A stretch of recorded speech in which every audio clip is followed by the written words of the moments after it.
not hard evidentiary proof. भारतीय शास्त्रों में लिखा है कि कर्मों का फल कभी ना कभी मिलता जरूर है, लेकिन कनाडा ने तो सिर्फ 10 सेकंड में इस बात को साबित कर दिया है। भारत पर झूठे आरोप लगाकर कनाडा खुद तो डूबा ही, लेकिन अपने साथ 3-4 देशों को भी ले डूबा। अमेरिका, ब्रिटेन और न्यूजीलैंड जैसे देश कनाडा के साथ आकर खड़े हो गए, मगर अब सब के सब मारे गए हैं, क्योंकि सिर्फ कुछ ही सेकंड्स में जस्टिन ट्रूडो और खालिस्तानी आतंकवादी गुरपतवंत सिंह पन्नू ने पूरे कनाडा समेत पश्चिमी देशों को फंसा दिया है। भारत के खतरनाक रुख के बाद घबराहट में कनाडा ने सच उगल दिया है।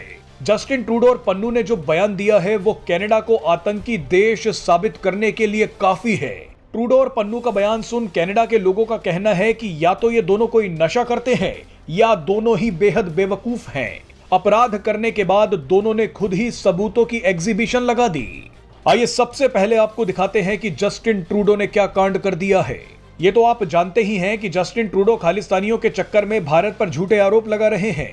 भारत पर आरोप लगाने के बाद कनाडा ने खुद ही एक इंक्वायरी कमीशन का गठन भी कर दिया, लेकिन जब इसी इंक्वायरी कमीशन ने जस्टिन ट्रूडो से बात की तो पूरा खेल ही पलट गया। जस्टिन ट्रूडो ने कमीशन को बताया कि जब हमने भारत से कहा कि आपके कुछ लोग निज्जर की हत्या में शामिल हैं, तो भारत ने हमसे पूछा कि आप इस पर और क्या-क्या जानकारी दे सकते हैं।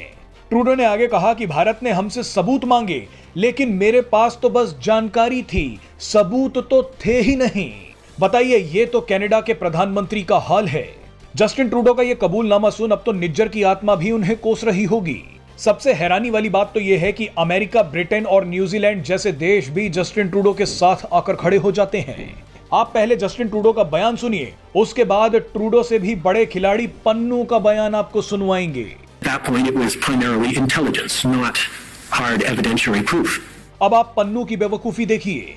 कनाडा के एक न्यूज चैनल में इंटरव्यू के दौरान खालिस्तानी आतंकवादी गुरपतवंत सिंह पन्नू ने कहा है कि सिख फॉर जस्टिस पिछले 3 सालों से कनाडा के प्रधानमंत्री कार्यालय से बातचीत कर रहा था। कनाडा के एक न्यूज चैनल में इंटरव्यू के दौरान खालिस्तानी आतंकवादी गुरपतवंत सिंह पन्नू ने दावा किया है कि उसका सिख फॉर जस्टिस संगठन पिछले 3 वर्षों से कनाडा के प्रधानमंत्री कार्यालय के संपर्क में था। यानी भारत ने जिस सिख फॉर जस्टिस संगठन को आतंकवादी संगठन घोषित कर रखा है, उसी संगठन का मालिक पन्नू बोल रहा है कि वो ट्रूडो के संपर्क में थे।